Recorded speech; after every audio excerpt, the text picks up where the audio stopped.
gente está frente a um paciente tabagista, a gente precisa avaliar algumas coisas.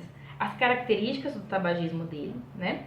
Como é que se dá isso, o grau de dependência, o quanto, e a gente vai conversar sobre isso rapidinho, e os estados de motivação. Eu acho que é o principal ponto, os estados de motivação.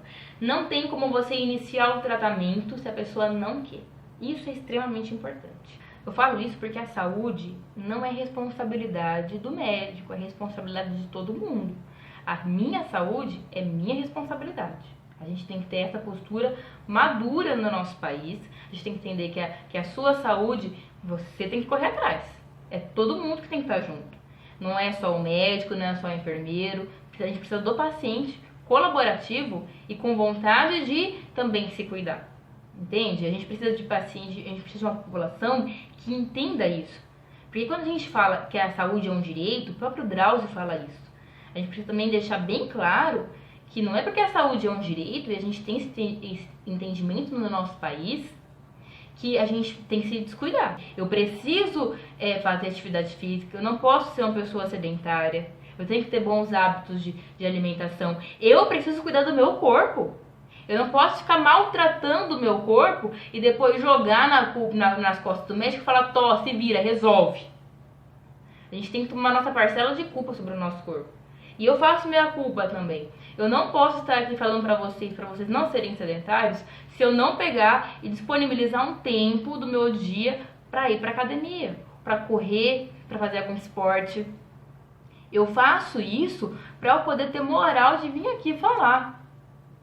O Drauzio, ele fumou por muito tempo. E ele era oncologista. Então ele tinha que chegar para o paciente e falar, você precisa parar de fumar com a cartelinha de cigarro dele. E é muito diferente. Quando a gente fala as coisas, a gente fala com convicção. Porque ele tem que falar com autenticidade. Então, ele parou de fumar. Ele falou, eu vou parar de fumar porque eu quero chegar no olho do paciente e falar, você precisa parar também.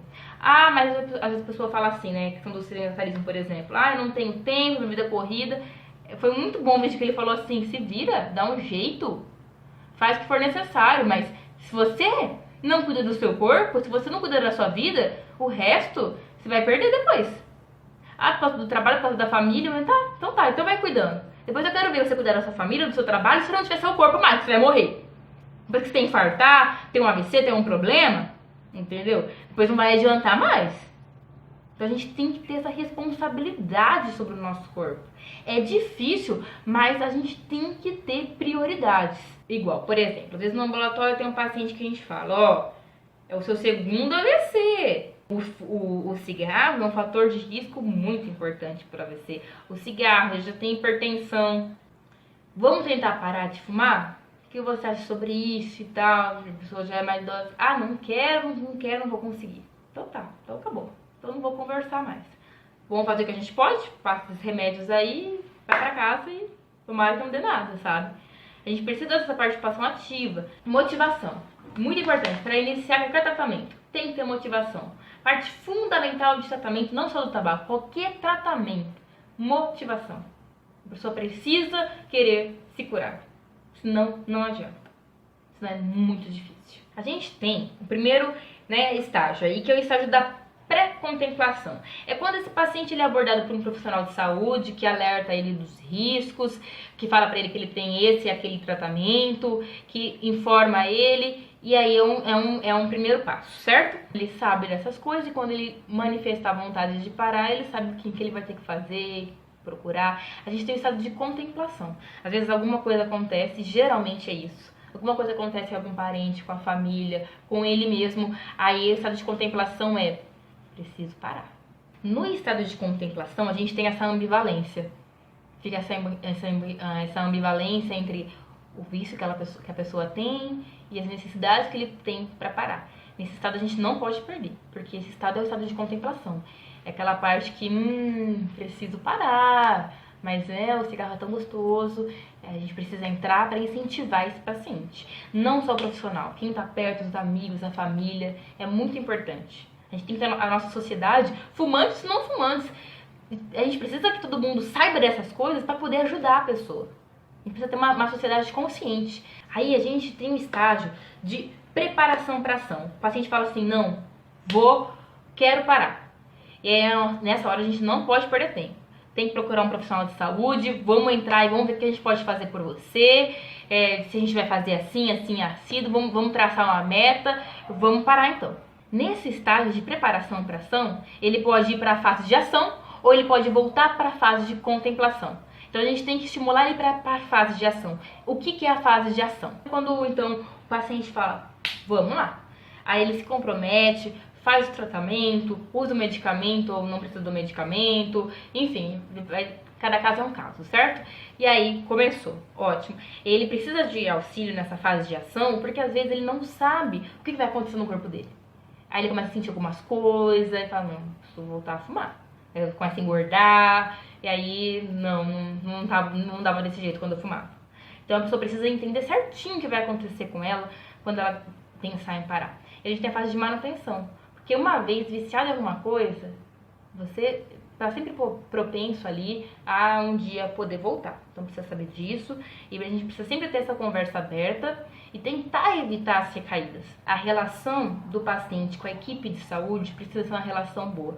A relação médico-paciente precisa ser uma relação boa. Inclusive, não só aqui, em qualquer outra coisa. Se você não tem uma relação boa médico-paciente, já vai ser muito complicado tratar ele. Então vai ter várias coisas que podem ser feitas. Tem um aconselhamento individual, tem um em grupo. No individual a gente vai estimular a ter um dia D, né? Um dia que vamos marcar esse dia e nesse dia você vai tentar parar de fumar.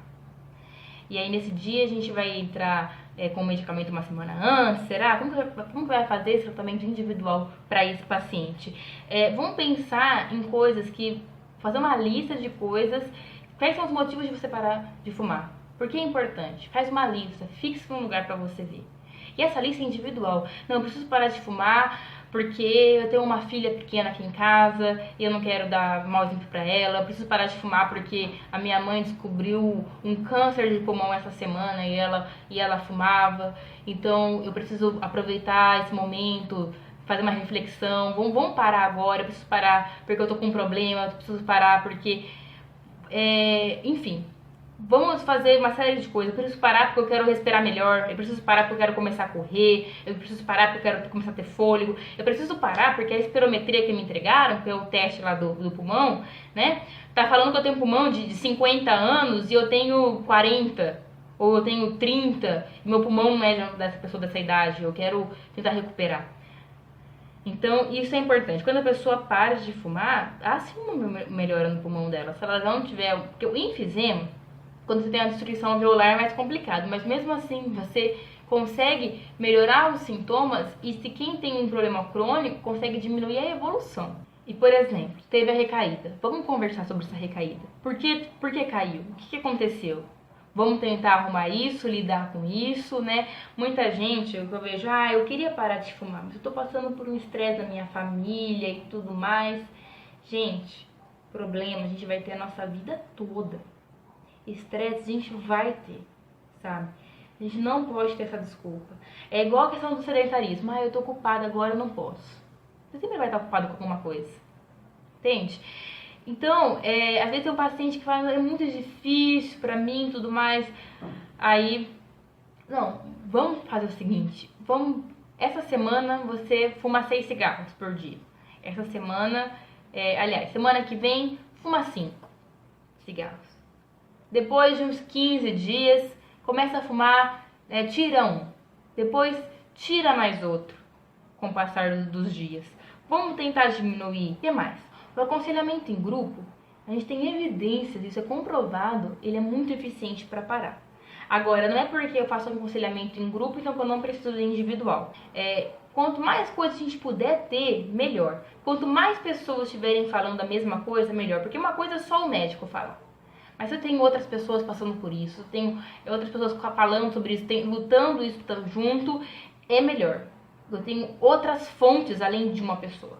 Vamos falar sobre o tratamento farmacológico. Tem gente que morre de medo de usar fármaco, mas às vezes é importante. Às vezes a gente fala assim, não, vou receitar um remédio aqui, a pessoa, vou ter que tomar pro resto da vida, quanto tempo vou ter que tomar? Fica preocupado.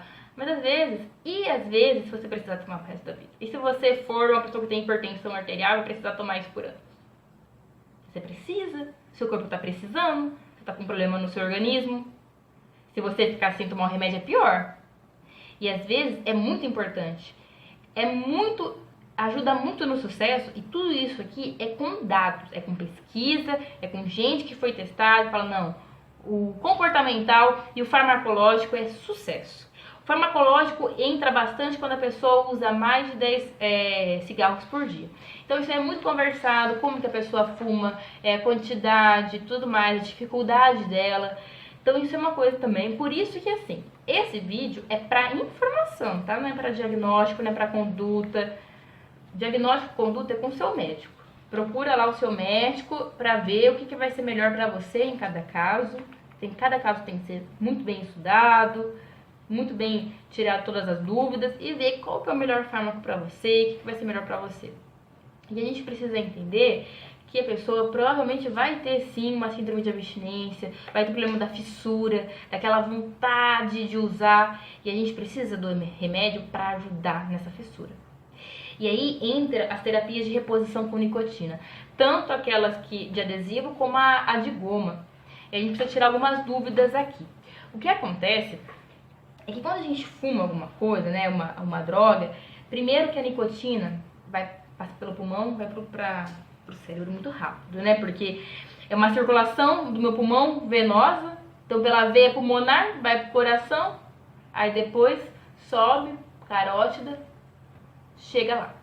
Não vai passar por aquela conversa que a gente falou lá num outro vídeo passado aí, sobre a questão do álcool, né? Que ele passa pelo fígado, né? O fígado vai metabolizar aquele álcool. É por isso que não dá pra você ficar, né, colocando álcool por outras vias, porque é muito ruim, porque você vai cancelar a parte dessa segunda passada, desse metabolismo de primeira passagem, então vai chegar mais álcool pro seu cérebro, você pode morrer. Tem gente morrendo porque tá colocando álcool por via anal. Eu fiz um vídeo sobre isso, depois vocês assistam, quem não assistiu.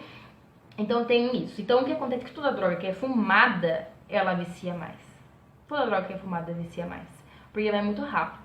Então a gente tem essa questão que o adesivo, até, né, passar, vai demorar. Aí tem a goma, que é um pouco mais rápido. Só que a goma, ela é absorvida pela mucosa mesmo da nossa boca, e aí você não pode mastigar, não pode ser muito rápido. Né? Como que é usada a goma? A pessoa coloca entre a gengiva e a bochecha. Então ela coloca aqui, deixa ali pra ir mais devagarzinho pra conseguir absorver pela mucosa da boca. O que é abstinência? É o meu corpo que se modificou. Quando a gente fala em abstinência, intolerância, como que funcionam essas coisas?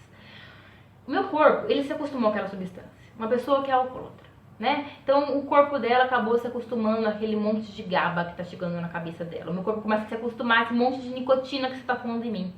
Então eu acabo aprendendo a funcionar esse ritmo. E aí você vai lá e tira aquele negócio. E meu corpo fala assim, opa, eu aprendi a usar aquela engrenagem. E você vai lá e tirou aquela engrenagem. Aí dá uma... Então você precisa, às vezes, do fármaco para ajudar. E eu tô aqui para fazer essa conscientização que, às vezes, é importante o fármaco. A gente não tem que ter preconceito com o fármaco. Entende? E, principalmente, não só das terapias de reposição com nicotina que eu falei aqui, mas... Deixa eu finalizar esse vídeo, porque várias vezes aqui estourei a capacidade de armazenamento do meu celular. E, enfim. Outra coisa que ajuda muito para o paciente conseguir parar de fumar é o antidepressivo. E eu falo isso, as pessoas falam, não quero usar, e a gente precisa tirar esse mito do antidepressivo. Porque às vezes a pessoa precisa usar, e não vai às vezes usar pela vida toda, às vezes ela precisa naquele momento. A gente tem, por exemplo, que aumenta 2 vezes as chances da pessoa conseguir parar de fumar quando ela, por exemplo, usa a bupropiona. E ela é interessante porque ela ajuda a não ter esse aumento de peso, que às vezes a pessoa começa a engordar depois que ela cessa. E a gente tem uma coisa interessante, é que o que se percebeu, né, a bupropiona parece o quê? Fazer a inibição da recaptação de dopamina no núcleo accumbens. O núcleo accumbens é aquela parte do nosso cérebro que dá aquela sensação de prazer, de bem-estar. para várias coisas na nossa vida. Então, coisas simples como, eu venci uma fase de um joguinho, eu ganhei dinheiro, eu não sei das quantas, você sente um pouco de prazer, né? Quando você tá com a pessoa que você gosta, quando você faz alguma coisa, enfim, sente esse prazer. Quando a pessoa fuma, ela sente o prazer, ele é reforçado porque eu vou lá no meu núcleo accumbens e reforço aquela sensação. O crack é quase um caminho sem volta, porque é muito rápido e a via que ele vai é loucamente ali no núcleo accumbens, né? Ela vai loucão ali no núcleo accumbens e a pessoa sente muito prazer, tanto que as coisas na vida não sente prazer mais nenhum. E a bupropiona ela vai ajudar nisso, principalmente nesse começo, que a pessoa vai ter abstinência, que vai ter a fissura, aquela vontade de, né, pegar um cigarrinho. É importante tirar os cinzeiros da casa, quando a pessoa decide parar de fumar, por exemplo, qualquer coisa que incentive ela. Então, às vezes é muito importante e ajuda muito, tanto a questão da terapia com reposição com nicotina, como a uso da bupropiona ou algum outro antidepressivo. Vai depender da escolha também do médico que ele vai fazer, se vai precisar ou não vai precisar. Mas não é um bicho de 7 cabeças. Por quê? Porque é um fármaco que vai mexer com alguns neurotransmissores do meu cérebro, porque eu mexi com eles antes. Então eu alterei um pouco a estrutura dos meus receptores, eu fiz uma baguncinha ali. Então, vamos aceitar quando às vezes a gente precisa também arrumar o que aconteceu. Então não tem problema nenhum as pessoas usarem antidepressivo. Você não vai ser menos por causa disso. Contar o problema que está acontecendo pra vocês, de vocês pros seus médicos, não tem que ter vergonha, tá? Tem que ter vergonha. A gente é formado para entender as pessoas. Nada nos assusta, nada. A gente não tá aqui pra julgar ninguém. Se você recaiu, eu quis parar de fumar, mas aí, aliás, quis parar de fumar e aí acabei que recaí, tô com vergonha de voltar pro meu médico. Não tem que ter vergonha, não tem que ter vergonha, tá? Não, o médico não tá ali pra julgar. A gente pode ter um canal nosso que a gente fala uma opinião aqui ou ali, mas dentro de um consultório, a relação que o médico tem com o paciente é a relação médico-paciente.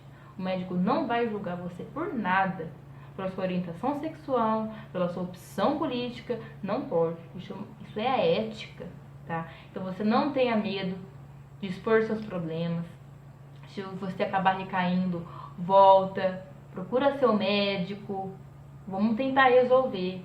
Às vezes a pessoa tá com um problema, em algum órgão sexual dela, fica com vergonha. Não tem que ter vergonha, tá? A pessoa é formada, estuda pra isso e pode ajudar você, tá? Quanto mais você falar, a anamnese, a conversa, é a arma que o médico tem pra desvendar você, pra conseguir pensar no que você tem. Então, quanto mais você responde o que ele está perguntando, às vezes ele está perguntando um negócio, você não sabe o que está perguntando sobre isso, mas na cabeça dele faz sentido, porque ele está pensando naquela doença, vamos pensar nesse cara que pode ser aquilo ou não. Então é importante isso, é importante essa conversa, sabe? Eu acho que por enquanto é isso, eu falei muito, desculpa aí, e se inscreva no canal, por favor, se inscreva no canal. Tchau, gente, qualquer dúvida, fala aí.